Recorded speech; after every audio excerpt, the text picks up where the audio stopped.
दोस्तों, आपका स्वागत है इस वीडियो में। और आज जो टॉपिक है वो टॉपिक है 5 किलोवाट सोलर सिस्टम। देखिए, सोलर सिस्टम दोस्तों तीन प्रकार के होते हैं। एक आपका ऑफ ग्रिड सोलर सिस्टम हो गया, एक ऑन ग्रिड सोलर सिस्टम हो गया, और एक आप हाइब्रिड सोलर सिस्टम भी आ गए हैं। तो आज जो हम बात करेंगे, आज जो टॉपिक होगा हमारा वो बात करेंगे ऑफ ग्रिड सोलर सिस्टम के बारे में। ऑफ ग्रिड सोलर सिस्टम जो है दोस्तों, उसे लाइट की आवश्यकता नहीं होती। लाइट हो ना हो तब भी चलता है, और लाइट हो तो लाइट को भी वो शेयर कर लेता है।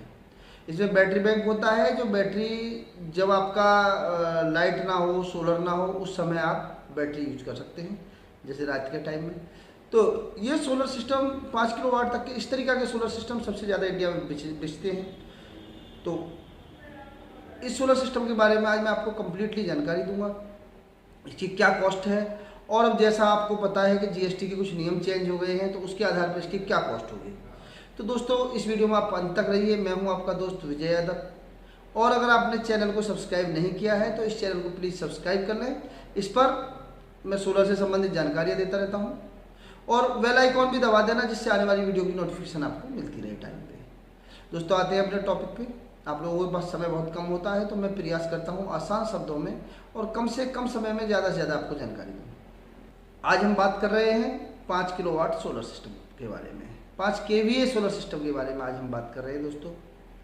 तो 5 केवीए का जो सोलर सिस्टम है, इसमें सबसे महत्वपूर्ण जो चीज़ होती है, सोलर पैनल तो सब सिस्टम में होता ही है, क्योंकि सोलर सिस्टम नाम है, तो सबसे महत्वपूर्ण सोलर पैनल हो गया। दूसरा, इसमें सोलर इन्वर्टर या पीसीयू जिसको आप कहते हैं। तीसरा, इसमें बैटरी होती हैं, और चौथा एक स्ट्रक्चर वायर कनेक्टर, इस तरीके का आइटम होते हैं। तो इन चीज़ों की अलग अलग कॉस्ट होती है दोस्तों, तो इसके बारे में आज मैं डिटेल में आपको जानकारी दूंगा। तो पहले हम पीसीयू पे चलते हैं। तो दोस्तों, पीसीयू मार्केट के अंदर दो प्रकार के हैं, पीडब्ल्यूएम टेक्नोलॉजी। ऑफ ग्रिड की मैं बात कर रहा हूँ, तो इसमें पीडब्ल्यूएम टेक्नोलॉजी है और एमपीपीटी। तो पीडब्ल्यूएम का मतलब होता है पल्स विद मॉड्यूलेशन। तो पल्स विद मॉड्यूलेशन मतलब जैसे आपने पल्स देखा होगा कभी अप कभी डाउन, तो उसमें 30% तक का लॉसेस होने के चांस होते हैं। तो बड़े सिस्टम जब हम जहाँ लेते हैं 2 किलोवाट से ऊपर के, तो वहाँ हमें पीडब्ल्यूएम टेक्नोलॉजी का थोड़ा सा जनरेशन कम होता है, इसका परफॉर्मेंस अच्छा नहीं होता, पुरानी टेक्नोलॉजी है। तो हम एमपीपीटी के साथ जाते हैं। आजकल मोस्टली 80% लोग एमपीपीटी के साथ जाते हैं। तो आप भी एक एमपीपीटी की अच्छी टेक्नोलॉजी का पीसीयू लेंगे हम, तो जिसकी कॉस्ट अप्रॉक्स में मान के चलिए आप 45,000 रुपये से 50,000 रुपये के बीच में। अगर किसी भी अच्छी कंपनी का लेंगे, जैसे मैं नेक्सस की बात करूं, तो नेक्सस का लगभग 50,000 रुपये के बीच, 50,000 के अप्रॉक्स में कॉस्ट है 5 केवीए के एमपीपीटी पीसीयू की, जो 48 वोल्ट में है। एक इसमें 96 वोल्ट में भी आता है पीसीयू की। अगर हम जैसे बात कर रहे हैं, तो पीसीयू दो प्रकार के आते हैं ऑफ ग्रिड में, 48 वोल्ट में, 96 वोल्ट में। कुछ कंपनियों के अलग भी हो सकते हैं, लेकिन कॉमन जो है वो 48 वोल्ट और 96 वोल्ट में पीसीयू अवेलेबल है मार्केट के अंदर मोस्टली कंपनियों के। तो आप अपने हिसाब से, अगर रात का लोड ज़्यादा है आपका, तो आप 96 वोल्ट ले लें, यानी 96 वोल्ट मतलब 8 बैटरी वाला ले लें। और रात का लोड एवरेज है आपका, दिन का लोड ज़्यादा है, तो आप 5 किलोवाट 48 वोल्ट ले सकते हैं। वहाँ 4 बैटरी आपको कम लगानी पड़ेगी। तो ये तो पीसीयू की बात होगी दोस्तों। अब दूसरी जो चीज़ है वो सोलर पैनल है। सोलर पैनल, जैसा मैंने बताया, सोलर पैनल ज़्यादा महत्वपूर्ण चीज़ है। एक पीसीयू और सोलर पैनल ज़्यादा महत्वपूर्ण चीज़ है, क्योंकि एक बार लेके आदमी उसको जीवन भर चलाता है। तो सोलर पैनल में दोस्तों, जैसा आपको पता है, मैंने कई सारी वीडियो में बताया है, दो टेक्नोलॉजी है मोस्टली, पोली और मोनो। और मोनो में बहुत सारे इनोवेशन होने के बाद में, पोली पुरानी टेक्नोलॉजी है, सस्ती तो होती है, लेकिन आजकल समय के आधार पे, टेक्नोलॉजी के आधार पे थोड़ा सस्ता भी है, चूँकि पुरानी टेक्नोलॉजी है, लेकिन उसका परफॉर्मेंस इतना अच्छा नहीं है। तो आजकल बहुत सारे इनोवेशन हो गए हैं, बहुत सारी कंपनियाँ R&D कर रही हैं, बहुत सारी टेक्नोलॉजी आगे पर डे अपडेट होती जा रही है। तो इसी नई टेक्नोलॉजी में अब मोनो में आ गए हैं, बहुत सारे इनोवेशन हो गए, मोनोपर्क बायोफेशियल्स, और उसमें भी एन टाइप और पी टाइप मॉड्यूल्स। तो दोस्तों, हम सबसे अगर लेटेस्ट की हम बात करें, सबसे अच्छे की बात करें, तो आप ले लेंगे मोनोपर्क बायोफेशियल पैनल, वो भी एन टाइप मॉड्यूल में। इसकी कॉस्ट थोड़ी ज़्यादा होगी दोस्तों, लगभग मान के चलिए आप विद जीएसटी 40 रुपये के आसपास है अभी पर। लेकिन अभी 1 तारीख से जीएसटी के रेट कुछ बढ़ जाएंगे, तो इसका रेट कुछ इंक्रीज हो जाएगा। ये 1 अक्टूबर से रेट इंक्रीज हो जाएंगे, क्योंकि नई जीएसटी में कुछ परिवर्तन कर दिया है गवर्नमेंट ने।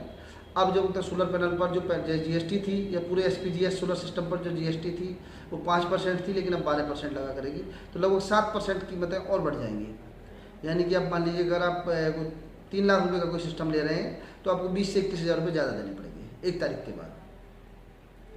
तो अगर हम आज की डेट की हम बात कर रहे हैं कीमत की, तो लगभग लगभग मान के चलिए कि आप पैनल आपने 2 लाख रुपए से लेके 2,10,000 के बीच में अच्छा सा पैनल 5 किलोवाट आ जाएगा अच्छी कंपनी का। बहुत सस्ते की आप बात करें तो लगभग 1.5 लाख रुपये के आसपास तक भी आ जाएगा। लेकिन हम अच्छी टेक्नोलॉजी की बात कर रहे हैं मोनोपर्क बायफेशियल में एन टाइप मॉड्यूल्स की, तो लगभग 2 लाख से 2.25 लाख के बीच, 2 लाख से 2,10,000 के बीच का सोलर पैनल हो गया आपका। इसमें हमने 12 पैनल की हम बात कर रहे हैं। अभी आपके पास बजट अगर कम है तो इसमें आप 9 पैनल या 6 पैनल के साथ भी सिस्टम को शुरुआत कर सकते हैं। लेकिन देखिए बैटरी अगर फुल चार्ज की बात है, आप चाहते हैं कि 6 पैनल जैसे मैंने बताया, आप सोचेंगे फुल बैटरी को कर देगा और दिन में लोड भी चला देगा, तो नहीं चलाएगा। चूँकि हाफ हम पैनल लगा रहे हैं तो आधा ही परफॉर्मेंस देगा। लेकिन बजट को देखते हुए, चूँकि लोगों का बजट कम होता है और ज़्यादा पैनल में ही पैसा ज़्यादा खर्च होता है, तो पैनल अभी आप कम बजट है तो इन्वर्टर PCU और बैटरी ले लेंगे, उस पर 6 पैनल भी लगा के चला सकते हैं शुरुआत में। उसके बाद में जैसे आपका बजट बना 6 पैनल आपने और ले लिए, 3 दिन की सीरीज बना देंगे POC के हिसाब से। तो ये मैं इसलिए बता रहा हूँ कि आप स्टेप में भी लगा सकते हैं। लेकिन अगर कंप्लीट सेट की हम बात करें तो हम 12 पैनल ले लेंगे, तो 5 किलोवाट से हमारा थोड़ा प्लस हो जाएगा, लगभग 5 किलोवाट के आसपास। तो वो लगभग 2 लाख से 2,10,000 के बीच का आपका पैनल हो गया। 50,000 के राउंड फिगर में आपका PCU हो गया और लगभग 50,000 के आसपास में आपकी 4 बैटरी हो गई मार्केट के अंदर जो अवेलेबल रेट है। तो लगभग ये कॉस्ट आपकी और स्ट्रक्चर है, इसमें वायर है, तो लगभग 3 लाख से 3.5 लाख रुपए का आपका खर्चा दोस्तों एक सिस्टम में आ जाता है। अब बैटरी के बारे में अगर हम बात करें, बैटरी दोस्तों इसमें हमें C10 हाइब्रिड बैटरी लेनी चाहिए। देखिए C10 का मतलब C जो होता है वो चार्जिंग वर्ड है। बैटरी में जो C10 जो या C20 जो बोलते हैं, C20 मतलब चार्जिंग टाइम 20 घंटे, C10 मतलब चार्जिंग टाइम 10 घंटे। तो हमें हमेशा हाइब्रिड बैटरी लेनी चाहिए। तो हाइब्रिड बैटरी है, आजकल सोलर बैटरी मार्केट में अवेलेबल है। क्योंकि सोलर का जो जनरेशन है टाइम, पीक टाइम कुछ समय के लिए होता है, यानी 7-8 घंटे या 10 घंटे का रोज जनरेशन होता है। तो उसी पीरियड में हमें बैटरी भी चार्ज करनी है और अपने घर का लोड भी चलाना है। तो इसलिए अगर आप C10 टेक्नोलॉजी की बैटरी लेंगे तो वो ज़्यादा अच्छा रहेगा सिस्टम में। तो हम 4 C10 टेक्नोलॉजी की बैटरी ले लेंगे। एक हमारा PCU हो गया और पैनल हमने 12 लगा लिए। अब हमने स्ट्रक्चर लिया, स्ट्रक्चर अपने हिसाब से आप ले सकते हैं, MS का या GI का। तो MS का आप लेंगे, MS मतलब लोहे का जो होता है, जहाँ फैब्रिकेटर गेट जाली ग्रिल बनाते हैं, तो उसका अगर आप लेंगे तो उसे अपने हिसाब से कस्टमाइज करा सकते हैं। आपको ऊंचा लगाना है या बिल्कुल छत से मिला के लगाना है, अपना 2 फुट उठा के ही लगाना है, या आप चाह रहे हैं कि उसको टीन सेट की तरह भी यूज़ करें, तो आप उस तरीक़ा से भी इसको लगा सकते हैं, जिससे आप छत को अपनी को यूज़ कर सकते हैं। तो ये स्ट्रक्चर आप अपने हिसाब से ले लेंगे। वायर कनेक्टर अच्छी कंपनी का लेना चाहिए दोस्तों। हमेशा वायर कनेक्टर का भी एक सिस्टम में फेलियर्स में बहुत बड़ा रीजन होता है। बहुत सारी जगह हमने अच्छी बैटरी ले ली, अच्छा PCU ले लिया और अच्छी पैनल भी ले लिया, लेकिन वायर हम थोड़ा सा लोकल ले लिया, तो वायर से ही करंट नीचे आना है, या हमने कनेक्शन करते समय वायर लूज छोड़ दी कहीं, या वो बार बार स्पार्क हो रहा है, तो सिस्टम हमारा अच्छा परफॉर्मेंस नहीं देगा। हमेशा अच्छी कंपनी का वायर लें, प्योर कॉपर का वायर लें। और एक वायर की लेंथ भी है दोस्तों, तो लगभग 40 फुट से ज़्यादा कोशिश करेंगे, 40 फुट से ज़्यादा लेंथ ना बैठे वायर की, 15 मीटर से ज़्यादा लेंथ ना बैठे। क्योंकि जितनी ज़्यादा दूर आपकी हुई वायर, DC करंट जितना दूर ले जाएंगे, मतलब सोलर पैनल में और इन्वर्टर जो आपका PCU और बैटरी में ज़्यादा दूरी होगी, तो सिस्टम का परफॉर्मेंस अच्छा नहीं आएगा। कोशिश करें से 10 मीटर 8 मीटर तो अपना सिस्टम लगा लेंगे। जैसा मैंने बताया, स्ट्रक्चर अपने हिसाब से GI का ले लेंगे या MS का ले लेंगे। अगर MS का लेते हैं तो उसमें पेंटिंग करा लें जरूर, नहीं जंग आ जाएगा, जंग आने से स्ट्रक्चर से कमज़ोर होता चला जाता है। और अच्छी एंगल में लें। GI का ले रहे हैं तो GI जंग पकड़ता नहीं है, उसे अपने अच्छे तरीक़ा से फिट कर लेंगे। नीचे से कम 2 फुट ऊंचा होना चाहिए अगला हिस्सा, पिछला वाला 4 फुट। बाकी अपनी ज़रूरत के हिसाब से आप मैक्सिमम कितना ले जाए, पर मिनिमम इतना ज़रूर होना चाहिए। उनका भी हम ध्यान रखेंगे कि उनको जो कनेक्शन है कहीं लूज ना रह जाए। और वायर पे टेपिंग करके, अच्छे से टेपिंग करके हम वायर के कनेक्शन करेंगे। कहीं अगर हमें तार जोड़ना पड़ा है तो ढंग से उसको जोड़ के और टेपिंग करके तब हम कनेक्शन करेंगे।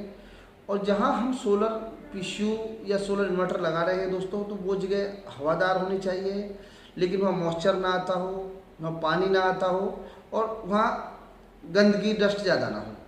क्योंकि PCU अंदर पंखे से रेगुलर धूल डस्ट मट्टी खींचता रहेगा तो उसका परफॉर्मेंस अच्छा नहीं जाएगा। कुछ समय उसके कंपोनेंट वीक होने लगेंगे या शॉर्ट होने लगेंगे, कमज़ोर होने लगेंगे, आपके सिस्टम में दिक्कत आने लगेगी। अच्छी हवादार जगह नहीं होगी, खुली जगह नहीं होगी, तो उसमें हीटिंग बनने लगेगी। तो इन चीज़ों का भी हमें ध्यान रखना है। और सिस्टम सबसे पहले जो चालू करना है वो बैटरी से चालू करना है। बैटरी से चालू करने के बाद में सिस्टम को, जैसे 4 बैटरी है हमारी, चारों को सीरीज में जोड़ लिया, एक का प्लस दूसरे के माइनस में जोड़ते हुए अपने 48 वोल्ट बना लिया। अब उसे जो PCU के पीछे MCB है उसको उठा दिया, सोलर वाली बैटरी वाली को। बैटरी से सिस्टम चालू हो गया, सिस्टम की मेमोरी में आ गया, बैटरी में कितने वोल्ट है, कितने मुझे चार्जिंग करना है, सारी चीज़ें आने के बाद में फिर हम उसका सोलर वाली MCB, लाइट वाली MCB, ग्रिड वाली MCB सारी उठा देंगे और सिस्टम आपका चालू हो जाएगा दोस्तों। दोस्तों ये सिस्टम मैंने बिल्कुल आसान शब्दों में कोशिश की है कि आप समझ पाएँ 5 किलोवाट के सिस्टम में क्या क्या चीज़ें लगती हैं, कितना खर्चा है। अगर ये सिस्टम आप परचेज करना चाह रहे हैं तो कोशिश करें जल्दी परचेज कर लें। अगर आप 1 अक्टूबर से पहले परचेज कर लेंगे तो आपको 5-7% GST का फ़ायदा हो जाएगा। तो अगर ये सिस्टम आप परचेज करना चाह रहे हैं तो मैं अपनी जो वीडियो है इसके डिस्प्ले पे भी नंबर चल रहे हैं और डिस्क्रिप्शन में भी नंबर दे रहा हूँ जो कंपनी के सेल्स एग्जीक्यूटिव हैं। तो आप उनसे बात करके उनसे और ज़्यादा जानकारी ले सकते हैं, नज़दीकी रिलेटिव शूटर का एड्रेस ले सकते हैं और सिस्टम परचेज कर सकते हैं। दोस्तों अगर जानकारी अच्छी लगी हो, वीडियो अच्छी लगी हो तो इस वीडियो को लाइक करें, शेयर करें। चैनल अगर अभी सब्सक्राइब नहीं किया है तो चैनल को भी सब्सक्राइब कर लें। नमस्कार दोस्तों।